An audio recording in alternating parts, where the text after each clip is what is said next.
Last year, the Spectre tank and the Halloween event as a whole went over really well. So this year, we definitely wanted to bring that back. We're throwing 4 new tanks into the mix, which made it even cooler. Come Halloween weekend, when we have our special Halloween event, they will awaken and become true monsters. It's probably one of the coolest events we've ever done on World of Tanks console. Just with all the new tanks, it took what worked really well last year with the Spectre and then brought 4 new angles of fun to the equation, and it's fantastic.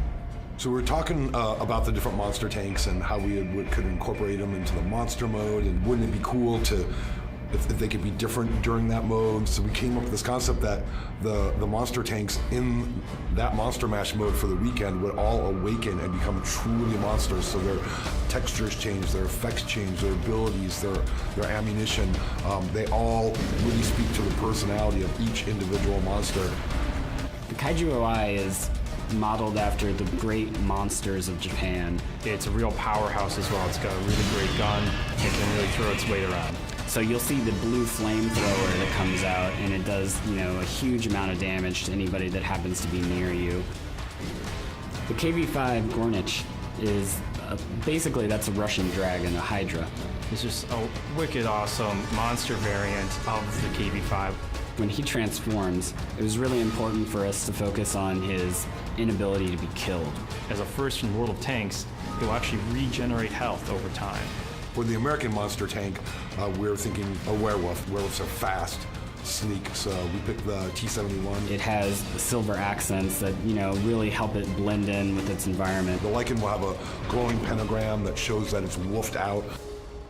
The Lycan's primary shot, when he shoots it, will actually scratch across your enemies, and it gets really incredible to see, especially on a large tank like the Kaiju or the Gornich. For our German monster tank, we actually tied in 2 themes for October, the monster tanks, and also we have these Dark Horse comic tanks. For issue 2, the main tank in the game is what's called the Crafts Panther. The Revenant Crafts Panther, in that comic, this tank is just tough to kill. It's kind of keeping with the namesake of a Revenant or a zombie. It's completely beat up. It's got bullet holes and shell holes carved into it. It's World of Tanks' first undead tank. It looks just like a destroyed tank, and enemy players won't be able to tell if you're alive or dead. We took away all HUD communication for this, so you don't know, where his weak points are. You don't know if he's alive. You can't see his health.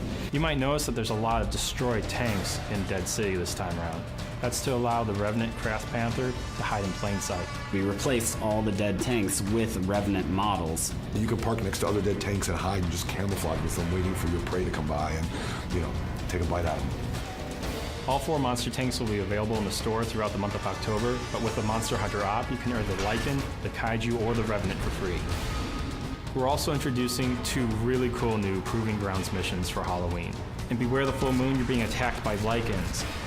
In Hunt the Revenants, you're being swarmed by Revenants while you escort a tank in a special spooky version of Thieful Ridge. My favorite part of the Monster Mash mode has to be transforming with the Lycan. There's so many different tanks to play. Each one has a really cool fighting style. It's very unique. I really look forward to players discovering these things on their own. October's bringing you new tanks, new events, and new ops. It's going to be a blast. You definitely do not want to miss it. You're in for a treat.